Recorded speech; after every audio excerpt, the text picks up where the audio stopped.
Hey, si t'aimes les donzelles et que tu es un beau gosse et que tu recherches une moto de beau gosse et stylée et que tu vas attaquer un peu dans les virages, cette moto est faite pour toi. Bah alors, qu'est-ce que ça va dire dans la vidéo? Eh bah, ça raconte un peu sa vie.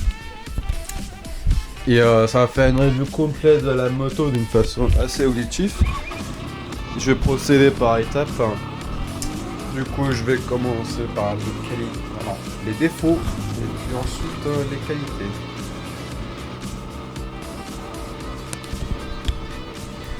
Il faut savoir que j'ai mon permis depuis un an. C'est ma première moto. J'ai parcouru 15 000 km. Ah oui, j'ai fumé la moto.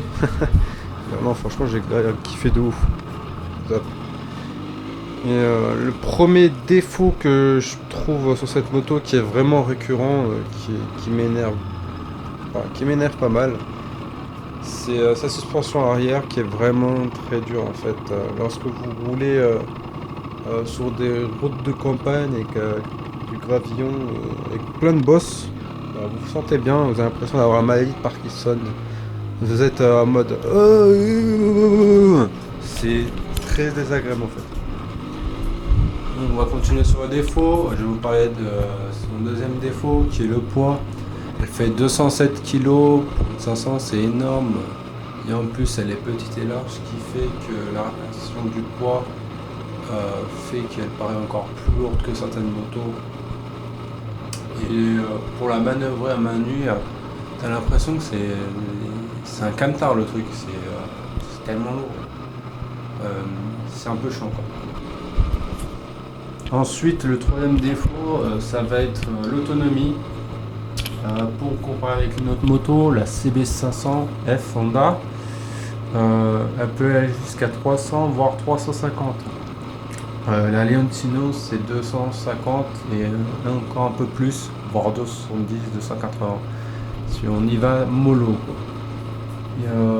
Et si on attaque, ça va jusqu'à 110 et un peu plus.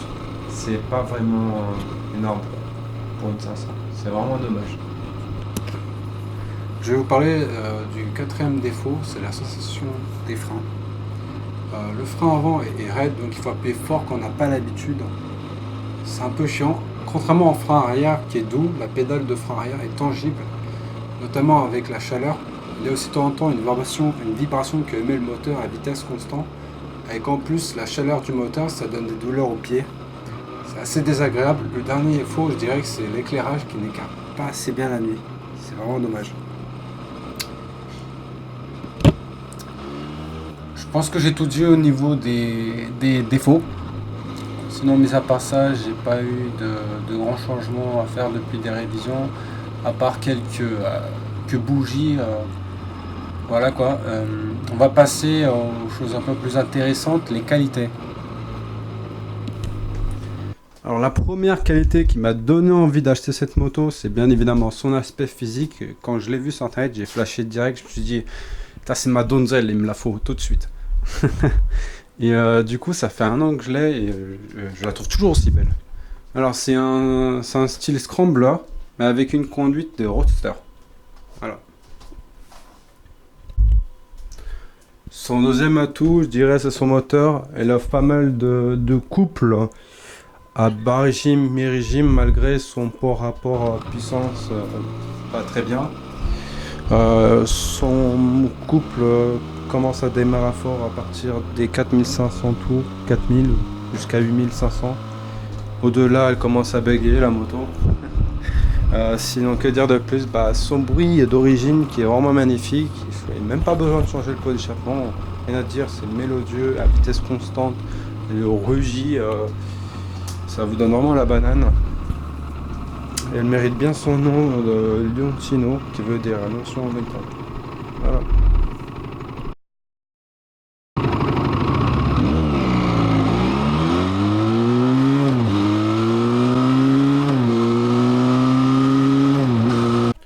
Alors je vais parler là de la troisième qualité de sa maniabilité. Malgré son poids, ça reste un vélo. Vraiment top.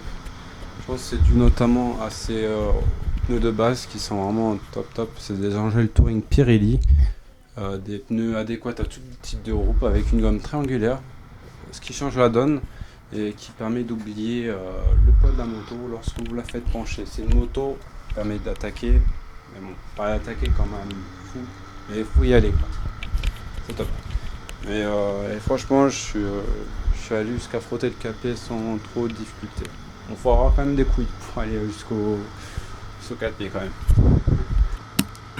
Maintenant, j'ai les Diablo Rosso 3, ils agrippent mieux que les GT, mais ils sont moins maniables dû au fait qu'ils ont une gomme ronde et qu'on sent plus le poids de la moto. Et il y a aussi son châssis en cadre trahis en tube en acier qui ne flanche pas du tout en virage ou contre le vent, ça résiste bien comme il faut. Après, sur l'autoroute, vous n'aurez pas de bulle, donc du coup, pas top. Hein. Vous allez prendre plein de face le vent. Quatrième qualité, c'est le frein. Le frein avant dispose de 2 disques. Et, il est puissant. Et à l'arrière, il possède un disque. Mais pareil, le frein arrière aussi bien. Il faut juste prendre l'habitude de bien appuyer sur le frein avant parce qu'il est raide. Vous parlez de son sac à matou, la sécurité et le confort qu'elle procure. Malgré sa suspension arrière qui est pas terrible, elle se rattrape avec sa suspension avant qui est vraiment souple, plus en complément de sa fourche qui est vraiment massive, qui pardonne certaines erreurs de débutants car elle résiste bien, elle flanche pas à certains défauts de la route. C'est vraiment top, j'ai rien à dire.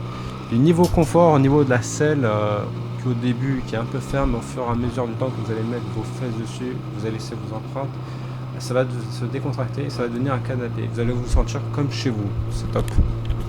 La selle passagère aussi, elle est pas mal. Elle est pas mal si la personne derrière vous n'est pas imposante. Voilà, faut dire les choses telles qu'elles sont. Si elle est imposante, elle va prendre toute votre partie et ça va être désagréable. Voilà. Donc au final, vous avez une moto de 500 cm3 pour le prix de 5 999 €.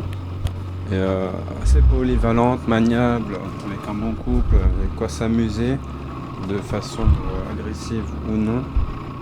Et avec une belle gueule comparée à d'autres motos qui sont vraiment moches, comme par exemple la MT-07. Et la dernière chose à dire sur cette moto, est-ce qu'elle est fiable? Et ben, pendant l'année, je n'ai pas eu de panne ni de soucis. Pour une italienne, c'est plutôt pas mal. Une italienne chinoise. C'est vraiment stylé quoi. Donc j'en suis très heureux.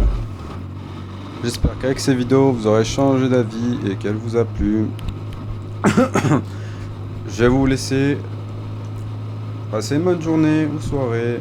N'hésitez pas à vous abonner, à envoyer un commentaire si vous avez une question à me poser. Ciao ciao.